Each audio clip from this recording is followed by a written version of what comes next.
Silakan duduk kembali. Terima kasih.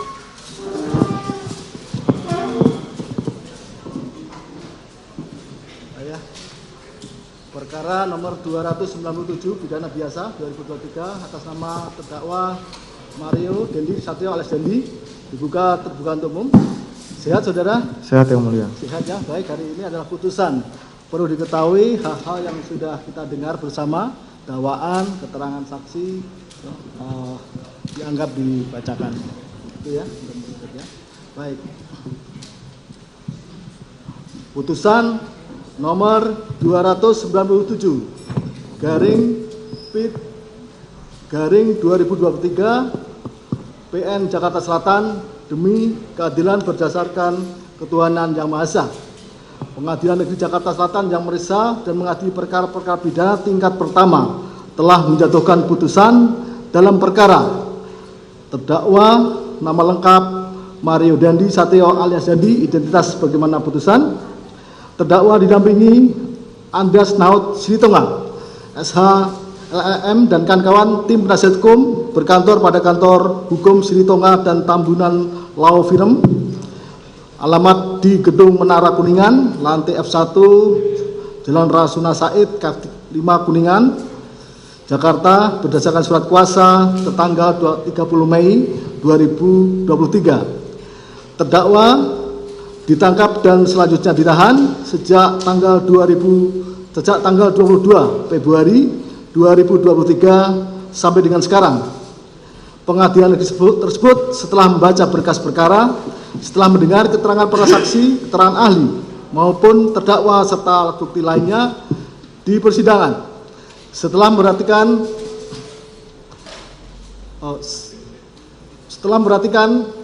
barang bukti yang diajukan di persidangan, menimbang bahwa penuntut umum telah membacakan surat tuntutannya tertanggal 15 Agustus 2023 yang pada pokoknya menuntut terdakwa sebagaimana teroleh di dalam tuntutan selama ini, yaitu menyatakan terdakwa Dendi Satrio alias Dendi sah dan meyakinkan bersalah melakukan tindak pidana turut serta melakukan penganiayaan berat dengan rencana terlebih dahulu. Dan oleh karena itu mohon agar terdakwa dijatuhi pidana 12 tahun dan selanjutnya kepada terdakwa saksi Sen dan anak saksi Agnes bersama-sama secara berimbang dengan menyelesaikan peran serta tingkat kesalahan yang mengakibatkan timbulnya kerugian membayar restitusi kepada anak korban David sebesar 120.388.911.911.030 rupiah dengan ketentuan jika terdakwa tidak dibayar diganti dengan penjara selama 7 tahun dan seterusnya. Menimbang bahwa atas tuntutan penuntut umum terdakwa dan tim penasihat hukumnya telah mengajukan nota pembelaan masing-masing yang pada pokoknya mohon agar pertama menyatakan terdakwa Mario Dendi Satrio tidak terbukti secara sah dan meyakinkan bersalah melakukan tindak pidana sebagaimana dimaksud 355 ayat 1 KUHP junto pasal 35 ayat 1 ke 1 KUHP. Demikian juga tidak terbukti pada pasal 355 ayat 2 KUHP junto pasal 55 ayat 1 dan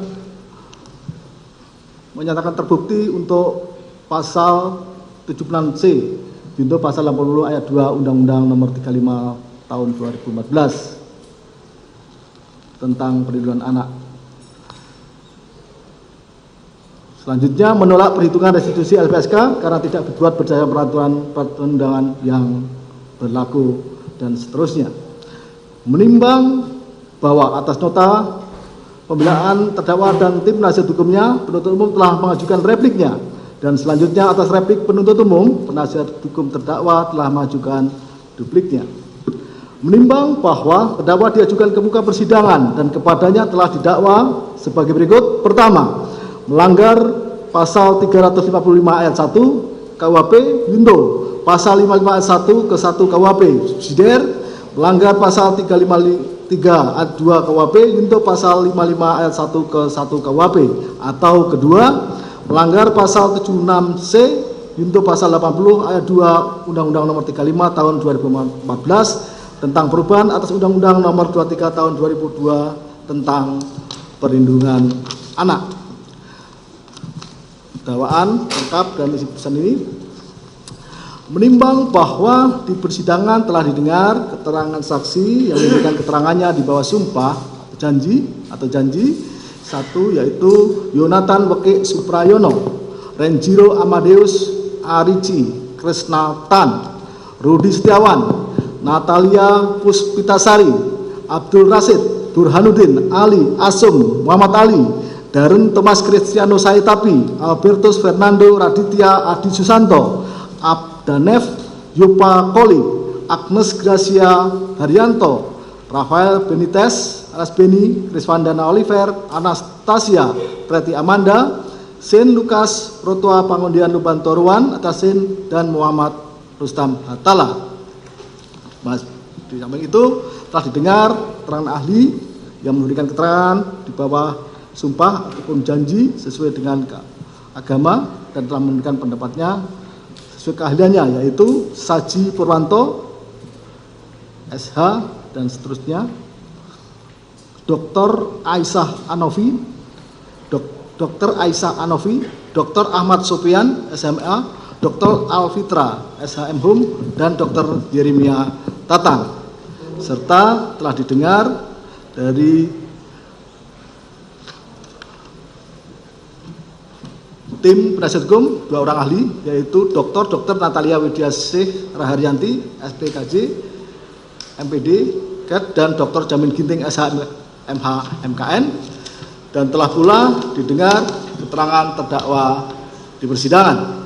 Menimbang bahwa di persidangan telah diperlihatkan barang bukti baik kepada terdakwa maupun para saksi sebagaimana daftar barang bukti, dan telah pula dibacakan visum et repertum nomor 001 dan seterusnya 27 Februari 2023, dan telah di samping itu telah pula dibacakan, telah memperhatikan surat nomor 046 dan seterusnya 11 Mei 2023 yang ditandatangani Dr. Desi Sugesti Muktiani MARS selaku Direktur Mayapada Hospital Kuningan, perihal jawaban surat permohonan bantuan penjelasan kondisi dan permintaan rekam medis anak korban Cristiano Davis Ujora. Pada intinya menyatakan bahwa pasien mengalami kondisi amnesia sehingga pasien tidak dapat mengingat kejadian yang terjadi pada dirinya sehubungan dengan dugaan tindak pidana kekerasan. Menimbang bahwa berdasarkan keterangan para saksi, ahli dihubungkan dengan barang bukti serta visum et repertum nomor 001 dan seterusnya dan surat nomor 046 dan seterusnya yang dibuat dan ditandatangani oleh Dr. Desi Sugesti Muktiani MAS selaku Direktur Mayapada Hospital Kuningan, serta alat bukti lainnya diperoleh fakta persidangan sebagai berikut. Bahwa pada tanggal 30 Januari 2023 sekitar pukul 00.45 WIB, saksi Anastasia telah menyampaikan kepada terdakwa cewek lu hilang pada tanggal 17 Januari 2023 sehingga mengakibatkan terdakwa penasaran, dan setelah mendesak saksi Anastasia, terdakwa menghubungi anak korban David tentang kebenaran saksi Agnes bersama anak korban David tanggal tersebut. Bahwa terdakwa selanjutnya telah pula menanyakan anak saksi Agnes, di mana anak saksi Agnes menceritakan David korban telah memaksa dan menarik-narik tangan korban, kembali menarik-narik tangan dan memohon kepada anak saksi Agnes untuk melakukan persetubuhan. Bahwa terdakwa telah berusaha untuk bertemu dengan anak korban, David akan tetapi tidak berhasil, dan pada kesempatan baru bertemu ketika pada tanggal 20 Februari 2023 saat menjemput anak saksi Agnes sekitar pukul 15 WIB dan kemudian mengantarkan anak saksi Agnes jam 17 pasial di klinik kecantikan Oriskin yang berlokasi di Lotte Mart, Bintaro, di mana di dalam perjalanan atas desakan terdakwa, saksi anak Agnes mengatakan bahwa kartu pelajar anak korban David masih ada pada saksi anak Agnes. Dengan demikian pula sebaliknya, kartu pelajar saksi anak Agnes masih ada pada anak korban David. Bahwa oleh karena itu terdakwa memerintahkan saksi anak Agnes menghubungi anak korban David agar menyampaikan akan mengembalikan kartu pelajar anak korban David tersebut, serta menghubungi jasa gosen untuk mengambil kartu pelajar anak korban David yang ada di rumah anak Agnes agar dikirim ke depan lobi Lotte Mart Bintaro. Bahwa sambil menunggu saksi anak Agnes melakukan perawatan wajah, terdakwa menghubungi dan mengajak saksi anak Darren Thomas Cristiano Saitati dan Rafael Benitez alias Beni, tetapi tidak bersedia karena ada keperluan lain. Dan pada akhirnya terdakwa menghubungi dan mengajak saksi Sen diminta untuk menemani dalam rangka memukuli orang, yang akhirnya bersedia dan mengikuti ajakan terdakwa sehingga dijemput terdakwa menggunakan jeep mobil Rubicon B120 Den pukul 15.50 WIB.